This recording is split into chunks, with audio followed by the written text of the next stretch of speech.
नमस्कार बच्चों, स्वागत है आपका बिहार बोर्ड क्षेत्र पर। आज हम क्लास 10 का हिंदी का चैप्टर नंबर 5 शुरू करने जा रहे हैं, जो कि आज का ऑब्जेक्टिव क्लास है। यदि आप मेरे वीडियो पहले का नहीं देखे हैं तो उसमें हम पूरा कहानी समझाए थे। यदि आप इस वीडियो को देखते हैं उससे पहले उसको देख लीजिए, आप सभी को समझ में आएगा। तो इस वीडियो को देखिएगा, जो ऑब्जेक्टिव जितना भी करा है ना, तो हमसे पहले आप सभी जरूर जवाब दे दीजिएगा। तो टाइम वेस्ट नहीं करता हूँ, चलिए वीडियो को स्टार्ट करते हैं। तो मैं आप सभी को सबसे पहले श्री गणेश जी का आशीर्वाद ले लीजिए, आप प्रणाम कर लीजिए। फिर उसके बाद जो कल हम वीडियो कहानी को हम समझाए थे, उसको हम शॉर्ट में हम बता देते हैं, रिवीजन करा देते हैं स्टार्ट करने से पहले, ठीक है। तो देखिए, इस कहानी में प्रमुख पात्र है सीता। कौन है? सीता है। इनकी पति मर गई है, विधवा है। क्या ये सीता क्या है? विधवा है। और इनकी 3 बेटे हैं। कितने हैं? 3 बेटे हैं। सबसे बड़े लड़के का नाम है कैलाश। कौन है? कैलाश है। इनकी शादी हो गई है। इनकी पत्नी का नाम क्या है? राधा। और मंझला बेटा का नाम क्या है? नारायण। नारायण की पत्नी का क्या नाम है? भवरी। और इनका जो छोटा बेटा है उनका नाम है, कोई कोई बुक में बिरजू लिखा है और कोई कोई बुक में बिरजू लिखा है। तो आप सभी याद रखिएगा, इन पे कंफ्यूज नहीं होइएगा, ठीक है। तो इनकी शादी भी हो गई है। इनकी पत्नी का नाम क्या है? पुष्पा, ठीक है। एग्जाम में पूछा जाता है, बहुत बार पूछा गया है।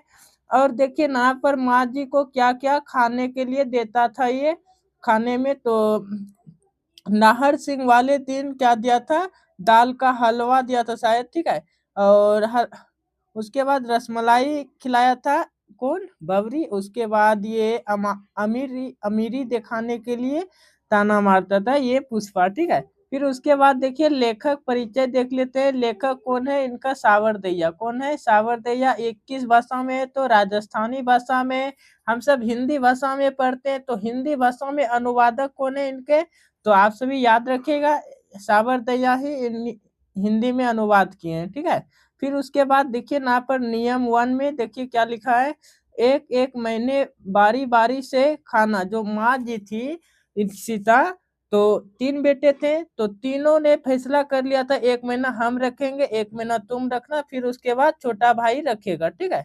उसी तरह 5 वर्ष तक चला। फिर है उसके बाद कैलाश के मन में आया क्या, कि कैलाश का मन में आया कि माँ इधर से उधर महीने भर इधर से उधर जाते रहते तो अच्छा नहीं लगता है हमको, तो नियम को चेंज करते हैं, ठीक है। तो कैलाश ने नियम को चेंज कर लिया। तो नियम देखिए, जब नियम चेंज कर रहा था कैलाश ने, तो माँ खुश हो गया कि अब मेरा बेटा जो बड़ा है वो नियम को अच्छा नियम बनाएगा मेरे लिए, और इसीलिए माँ भी खुश हो गया। फिर जब बोला कि 50-50 रुपए प्रति महीना देना है माँ को, तीनों भाई ने, तो माँ भी खुश हो गया। लेकिन उसके बाद जो कैलाश ने बोला ना, माँ का दिल टूट गया, ठीक है। तो कैलाश ने क्या बोला? 50-50 रुपए जो दे रहे हैं, माँ अलग खाना बनाकर खाएगी। तो फिर उसके बाद बिरजू जो था, बिरजू ने कहा कि एक बार माँ जी से भी पूछ लीजिए, ठीक है। तो माँ जी भी बोला, क्या तुम तीनों ने यदि फैसला कर लिया है तो मैं भी राजी हूँ, अलग खाना बनाकर खाऊंगा, ठीक है। चलिए, उसके बाद देखिए निष्कर्ष। सीता घर छोड़कर चली गई और उसे लगा कि आकाश अंत नहीं है, ठीक है। मन में ही महसूस किया कि आकाश अंत नहीं है। फिर उस तो एक बात सीता ने अपने मन में ही दोहराया कि यदि मेरे साथ तुम इस तरह अभी कर रहे हो, तुम्हारा जो और इनके जो 3 बेटे थे सीता के, इनके भी बाल बच्चा थे। यदि आज तुम मेरे साथ कर रहे हो तो तुम्हारा भी बाल बच्चा है, तुम्हारे साथ भी वैसा करेगा, ठीक है। तो जैसा करोगे उसी तरह आपके साथ होगा। फिर उसके बाद ये तो हम शॉर्ट शॉर्ट में आप सभी का कल हम रिवीजन कर आज करा दिए। यदि इसका फुल स्टोरी जानना चाहते हैं तो पहले वाला वीडियो को देख लीजिए, हम अच्छा से समझाए थे। 25 मिनट उस वीडियो में होगा, 25 मिनट आप सभी दीजिए उस वीडियो में, आप सभी पूरा कहानी को समझ लीजिए। अब चलते हैं हम ऑब्जेक्टिव क्वेश्चन पर, ठीक है। तो धरती कब तक घूमेगी शीर्षक कहानी के लेखक कौन है? और यदि लेखक नहीं पूछेगा, यदि रचनाकार है, तो रचनाकार ही का मतलब होता है लेखक, ठीक है। तो धरती कब तक घूमेगी के रचनाकार कौन है? तो आप सभी याद रखिएगा, सावरदैया। कौन है? तो इनके लेखक कौन है? सावरदैया। ऑप्शन सी आपका राइट आंसर होगा। अगला क्वेश्चन चलते हैं। यह कहानी मुख्य रूप से किस भाषा की कहानी है और वहीं से अनुदित की गई है? तो एक जो धरती कब तक घूमेगी इस किस भाषा में है? तो आप सभी याद रखिएगा, राजस्थानी भाषा में। किस भाषा में है? राजस्थानी भाषा में। यदि पूछ दे राजस्थानी भाषा को हिंदी में अनुवादक कौन किया है? तो आप सभी याद रखिएगा, सावरदिया। अगला क्वेश्चन चलते हैं। अगला क्वेश्चन देखिए क्या कर रहा है। धरती कब तक घूमेगी कहानी कहानी की प्रमुख पात्रा कौन है? ठीक है, तो धरती कब तक घूमेगी कहानी के प्रमुख पात्रा कौन है? ऑप्शन ए है मंगम्मा, ये तो गलत है। ऑप्शन बी है सीता। ऑप्शन बी आपका राइट आंसर होगा। चलिए अगला क्वेश्चन देखिए। अगला क्वेश्चन क्या कर रहा है।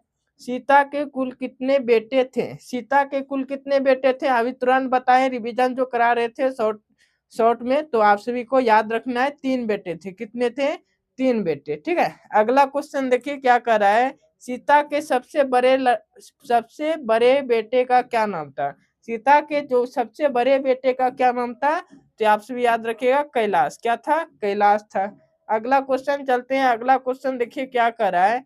नारायण की पत्नी का क्या नाम था? नारायण की पत्नी का क्या नाम था? तो आप सभी याद रखिएगा, भवरी। क्या नाम था?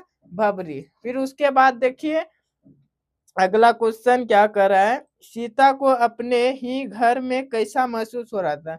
जो सीता के घर था वो अपने ही घर में कैसा महसूस हो रहा था? तो ऑप्शन ए है बहुत खुशी, ये तो गलत है। ऑप्शन बी है घुटन, घुटन महसूस हो रहा था। क्या हो रहा था? घुटन महसूस हो रहा था। ठीक है, फिर उसके बाद अगला क्वेश्चन देखिए क्या कर रहा है। बेटों ने सीता को कितने कितने दिन तक एक एक बेटे के पास रहने का नियम बनाया था? जो कैलाश ने नियम बनाया था कि माँ एक एक महीना तक रहेगा, तो आपका ऑप्शन ए आपका सही जवाब हो जाएगा। एक एक महीने तक का नियम बनाया था। अगला क्वेश्चन देखिए क्या कर रहा है। सीता अपना क्या देखकर रुआसी हो गई थी? रोने जैसी हो गई थी, मतलब सीता क्या अपना देखकर रुआसी हो गई थी? रुआसी मतलब हो गया रोने, अपने मन में ही रोने का मन करने लगा। तो याद रखिएगा, अपना काला ओढ़ना देखकर। ओढ़ना किसको कहते हैं? जिसको चादर कम्बल कहते हैं ना। चादर को देखकर इतना गंदा था कि ब्लैक हो गया था, पूरा ब्लैक। ठीक है, आप सभी को हम दिखलाए थे कल के वीडियो में कैसा हो गया था, पूरा ब्लैक गर्दा दर्दा हो गया था। वही देखकर पूरा खराब लगा, सीता को रोने का मन आ गया था। फिर अगला क्वेश्चन देखिए क्या कर रहा है। नाहर सिंह वाले दिन घर में खाने के लिए क्या बना था जो सीता को बिल्कुल फीकी लगी? देखिए नाहर सिंह कब होते हैं? जब होली होता है ना, होली के पहले दो दो 2-3 दिन पहले ही होता है। ठीक है, नाहर सिंह वाले दिन 2-3 दिन पहले होता है। तो क्या बना था? आप सभी याद रखिएगा, दाल का हलवा बना था। ठीक है, दाल का हलवा बना था, ये राजस्थान में होता है। ठीक है, आप सभी याद रखिएगा, क्वेश्चन ना से पूछा जाता है। फिर अगला क्वेश्चन देखिए क्या कर रहा है। यह बात अच्छी नहीं लगती कि माँ महीने भर इधर उधर लुढ़कती रहे, यह कथन किसने कहा था? यह कथन किसने कहा था? तो आप सभी याद रखिएगा, कैलाश ने। किसने कहा था? कैलाश ने कहा था। अगला क्वेश्चन देखिए क्या कर रहा है। अंत में कैलाश ने अपनी माँ के लिए प्रति माह कितने कितने रुपए खर्च देने का नियम बनाया था? अंत में कैलाश ने जो माँ पर कितने रुपए का देने का खर्च बनाया था? तो याद रखिएगा आप सभी, 50 रुपए। कितने रुपए? 50 रुपए। ऑप्शन ए आपका राइट आंसर होगा। फिर अगला क्वेश्चन देखिए क्या कर रहा है। अपना अमीरी दिखाने के लिए रसमलाई भेजी है क्या? यह ताना किसने मारा था? यह ताना किसने दिया था? किसने बोला था? तो आप सभी याद रखिएगा, पुष्पा। किसने मारा था? तो पुष्पा ने मारा था। अगला क्वेश्चन देखिए। अगला क्वेश्चन क्या कर रहा है। धरती कब तक घूमेगी शीर्षक कहानी में किसे महसूस होने लगा कि आकाश अंत नहीं है? इस कहानी में किसे महसूस होने लगा कि आकाश अंत नहीं है? तो आप सभी याद रखिएगा, सीता को महसूस होने लगा। ठीक है, कि आकाश अंत नहीं है। तो इतना ऑब्जेक्टिव था। यदि आप सभी इसको याद कर लेते हैं और कहानी जो हम स्टोरी आप सभी को समझाए थे, यदि उसको देख लेते हैं, समझ जाते हैं, तो इस चैप्टर से जितना भी क्वेश्चन पूछेगा एक भी क्वेश्चन आपसे नहीं छूटेगा। ठीक है, तो आप सभी के लिए कंग्रेचुलेशन, आप सभी को। ठीक है, तो ये 5 चैप्टर हम पूरा खत्म कर दिए वर्णिका का बुक में वर्णिका में 5 चैप्टर था, हम पूरा कंप्लीट कर दिए। आप सभी को हम बता देता हूँ कि ये जो संडे आने वाला है, इसका हम ऑल चैप्टर का रिवीजन कराऊँगा और टेस्ट भी लूँगा। तो आप सभी ज़रूर जुड़िएगा, लाइव क्लास लूँगा। चलिए, तो उसके बाद धन्यवाद, मिलते हैं अगले क्लास में, दुआओं में याद रखिएगा।